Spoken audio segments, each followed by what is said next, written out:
My name is Tiffany, and my life has unexpectedly turned into an exhilarating journey. It all began during my time as a perfume sales manager at a luxurious department store. One day, a tall, handsome man entered the store, looking quite anxious as he toyed with his phone while heading to the counter. "Hi," he uttered nervously. "I need help picking out a perfume for my mom." His sincere concern for his mother's happiness was charming. "I'll make sure we find the perfect scent," I assured him, and we started exploring some of the popular fragrances. His name was Jeffrey, a 32-year-old who worked for his family's construction business and lived close by.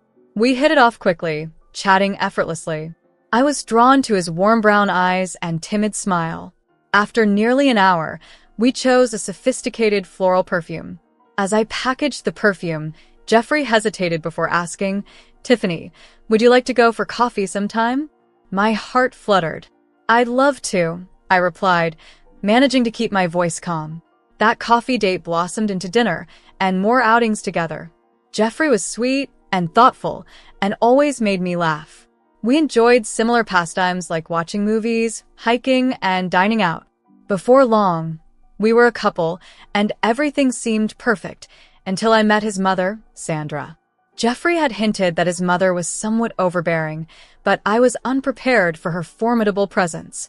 We met at an upscale restaurant where Sandra sat at the head of the table, eyeing me critically as we approached. Dressed impeccably with her hair in a tight bun, she greeted me coldly and barely acknowledged my handshake. "So, you're the girl Jeffrey's dating," she remarked icily. As dinner progressed, Sandra quizzed me sharply. "Where did you say you work, Tiffany?" she interrupted as I began to answer. "A perfume sales manager at retail? How quaint," she scoffed, and then inquired about my family. When I mentioned my parents were teachers, she remarked, "Well, I suppose someone has to do it," continuing to make snide remarks throughout the evening. Jeffrey offered silent support, squeezing my hand, yet said nothing in my defense. After dinner, Sandra pulled me aside. "Listen carefully, Tiffany. I run this family. I decide what's best for my sons. If you want a future with Jeffrey, you'll need to prove your worth," she whispered sharply. Stunned, I couldn't respond. When Jeffrey proposed, I was ecstatic, but that joy was soon overshadowed by Sandra's domination of our wedding plans. She dictated every detail, from the venue to the guest list. I tried to assert my ideas, but was swiftly dismissed. "Those are nice, dear, but let's leave this to the professional," she insisted. Jeffrey, pleading with his eyes, whispered, "Just go along with it, it's easier this way." So, I watched helplessly as my dream wedding morphed into Sandra's grand vision. Despite this, I remained hopeful that things would change once we were married and living independently. The first few months of our marriage were a whirlwind of joy as Jeffrey and I settled into our new apartment, embracing the thrill of creating our own space together. Despite the excitement of setting up our new apartment, Sandra's influence was impossible to ignore.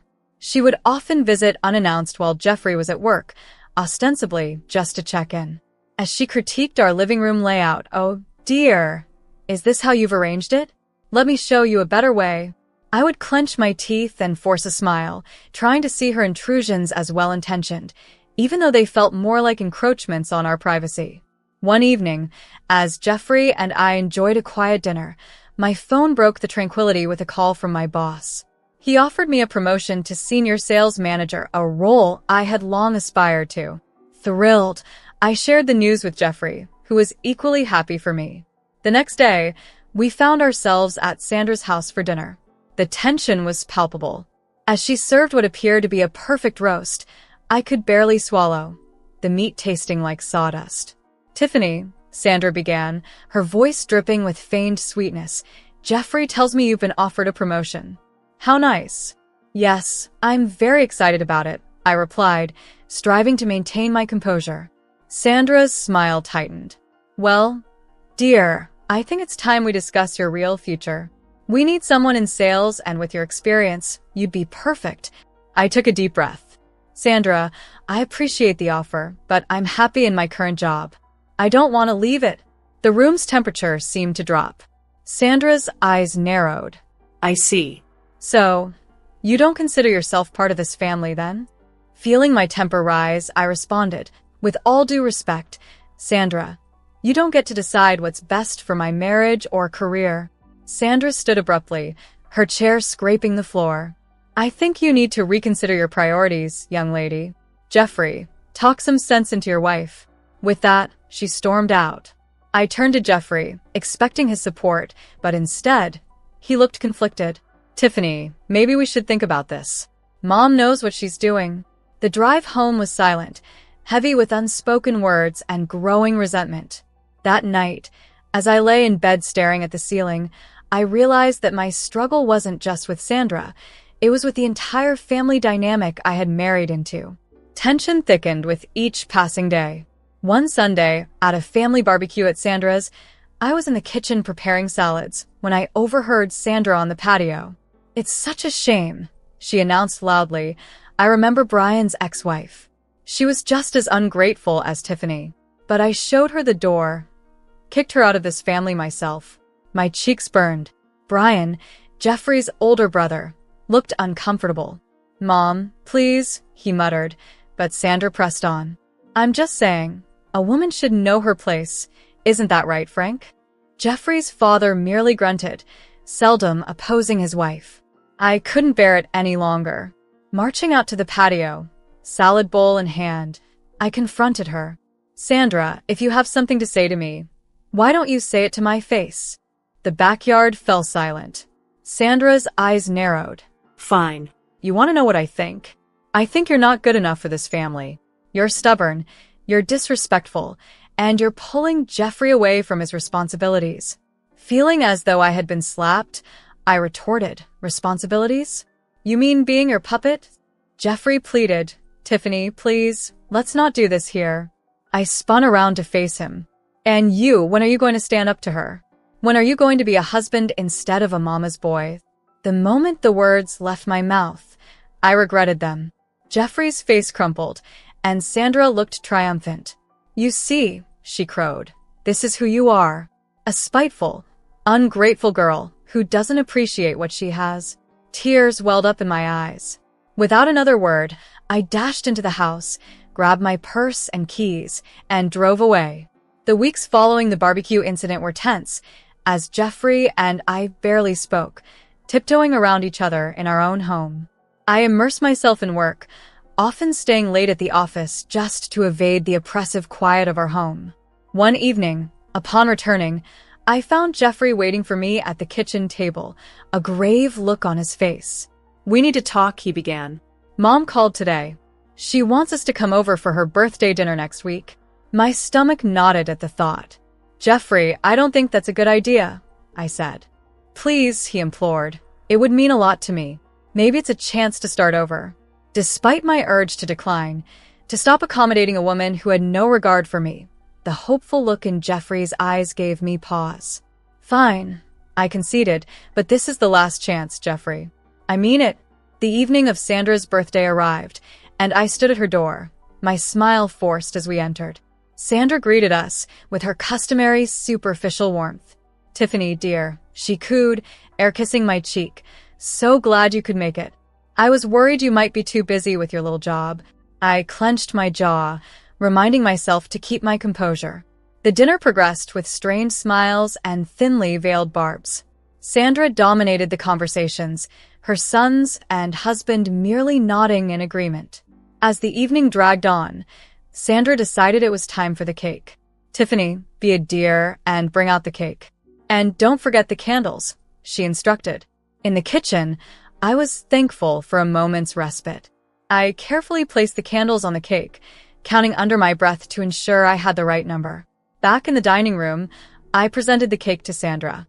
She scrutinized the candles, her voice sickly sweet. Tiffany, there's one extra candle here. Can you even do a simple task correctly? Or perhaps you're trying to insinuate something about my age.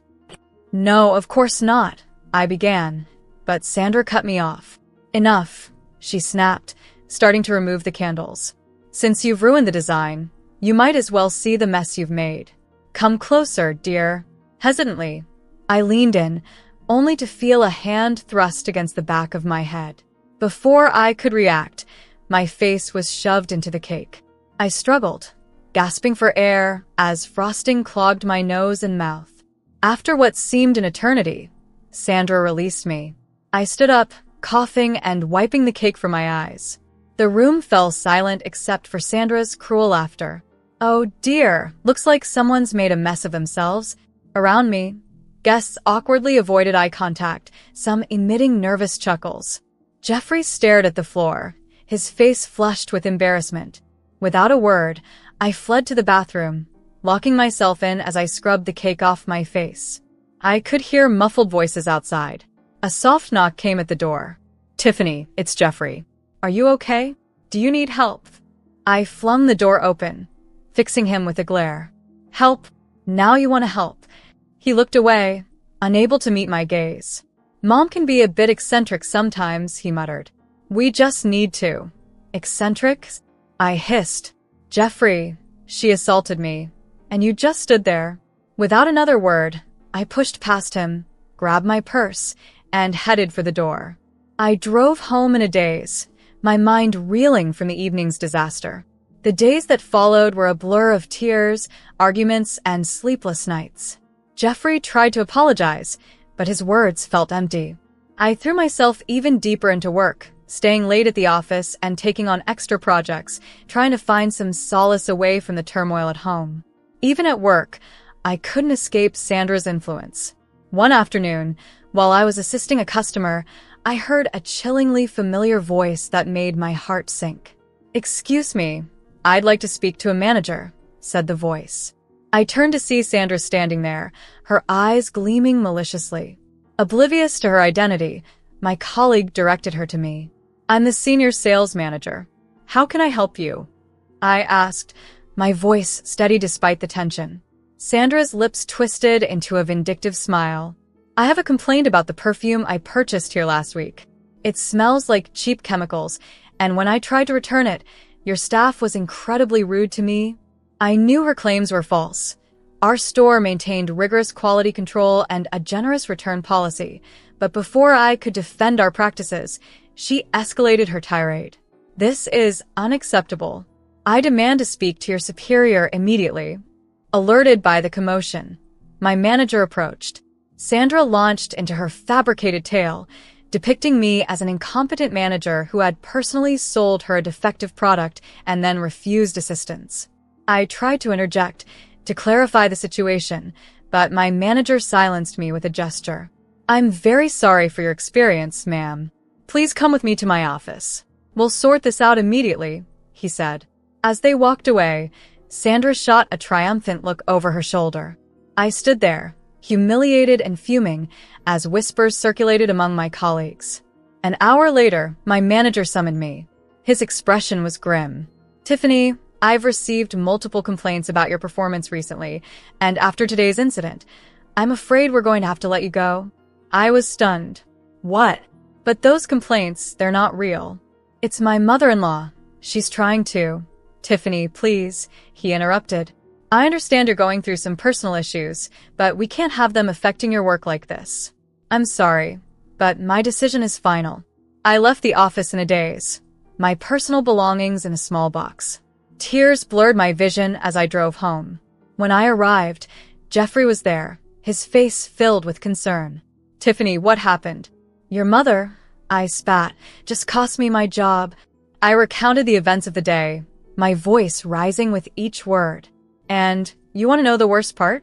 She used our phone number to file those fake complaints."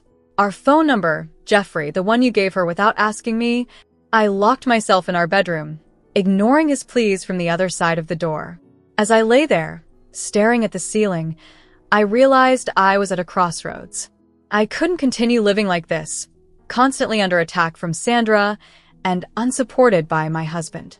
The weeks following my job loss were some of the darkest I'd ever faced.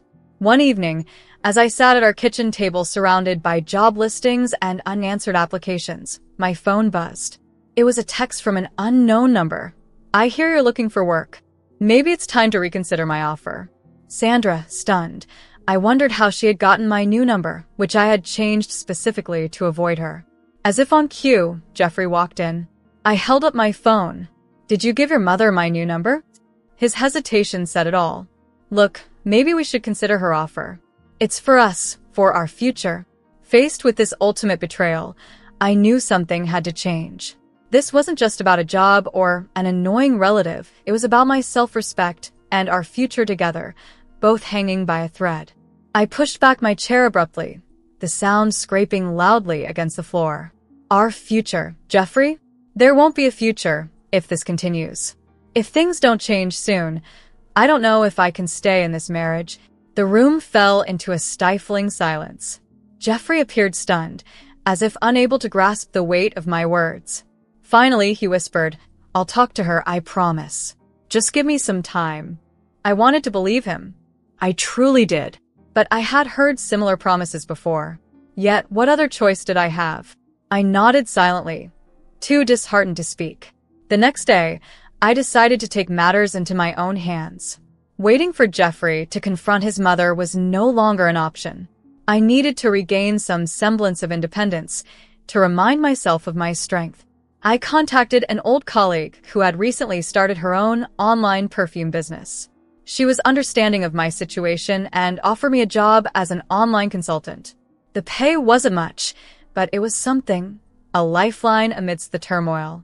But Sandra's influence was far from over. As Christmas approached, so did the annual family gathering, a prospect I dreaded.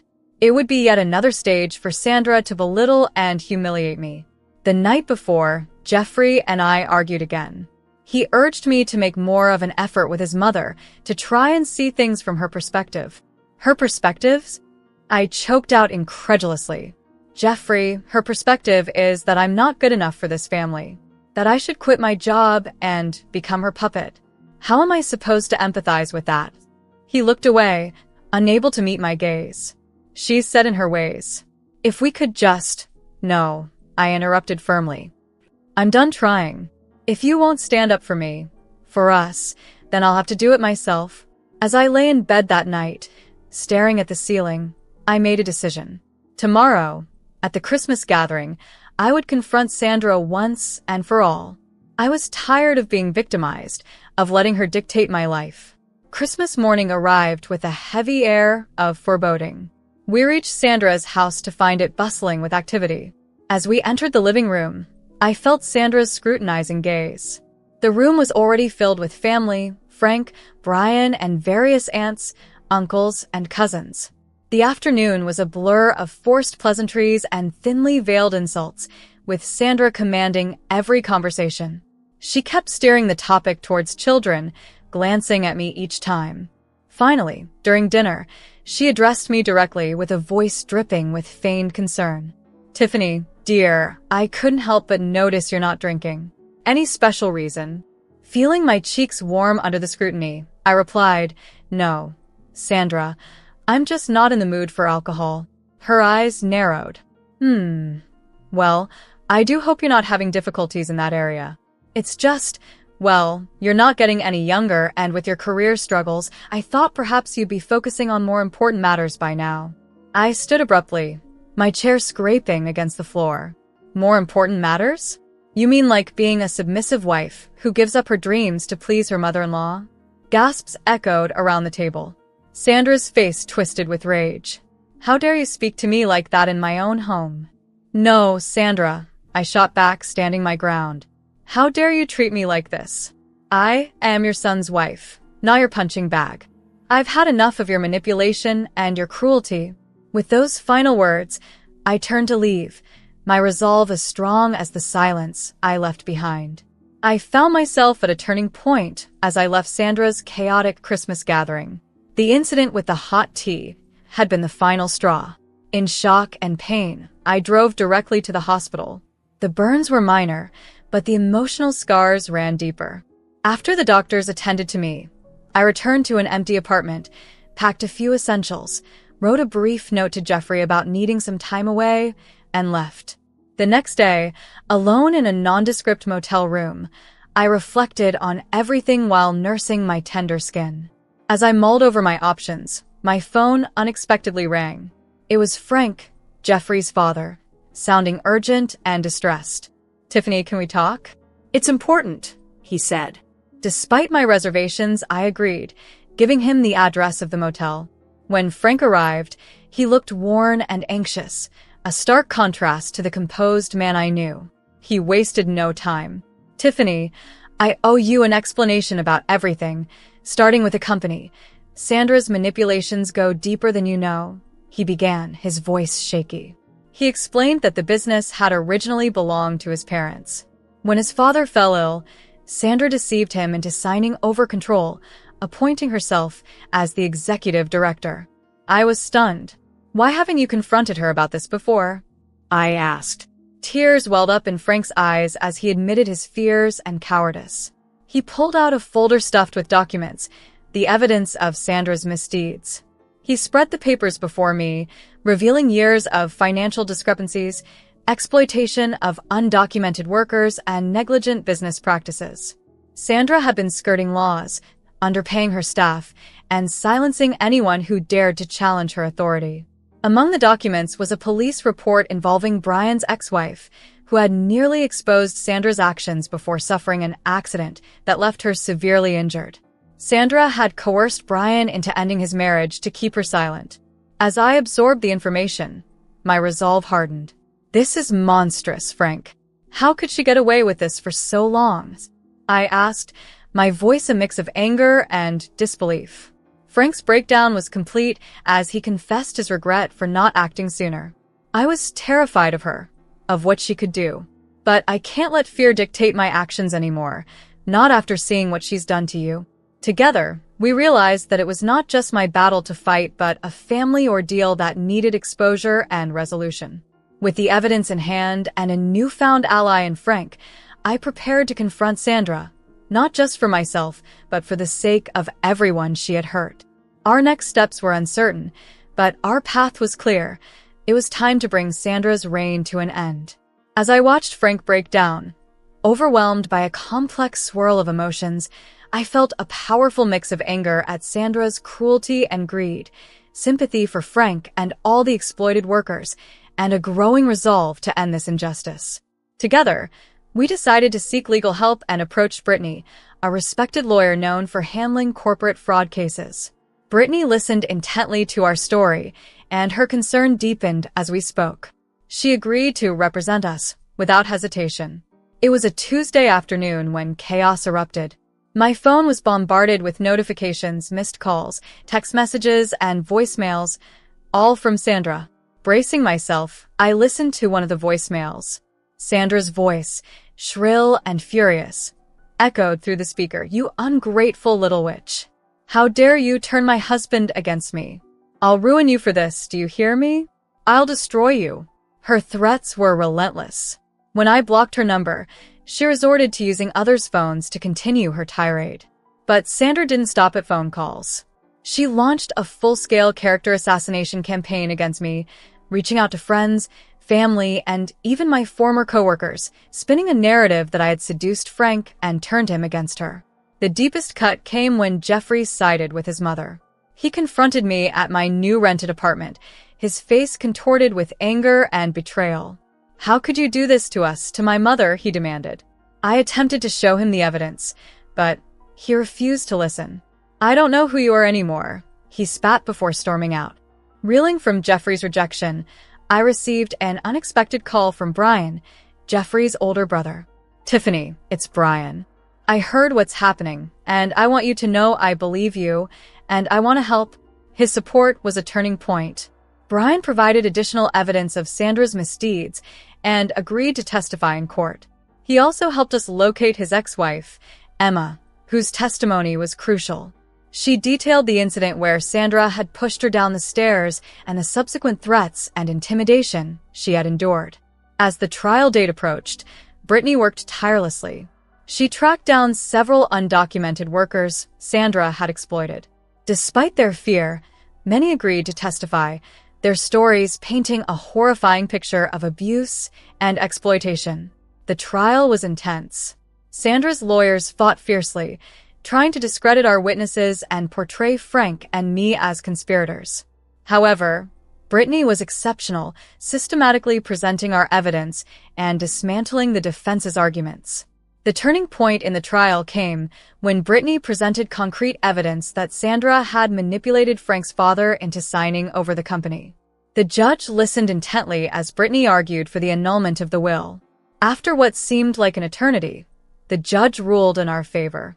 The will was annulled, and ownership of the company was returned to Frank. Furthermore, the judge ordered a full investigation into the company's practices and Sandra's finances. As the gavel fell, I felt a wave of relief wash over me. Frank sobbed with relief beside me, while Sandra's shrieks of outrage filled the courtroom.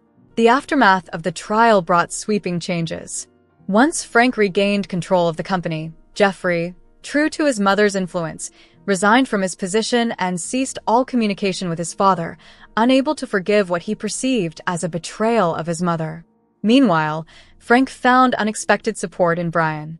The father and eldest son, both having experienced Sandra's manipulation firsthand, formed a strong partnership, ready to rebuild and steer the company toward a more ethical and prosperous future.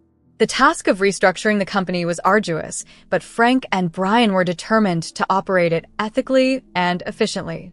The legal battles didn't end with Sandra's trial.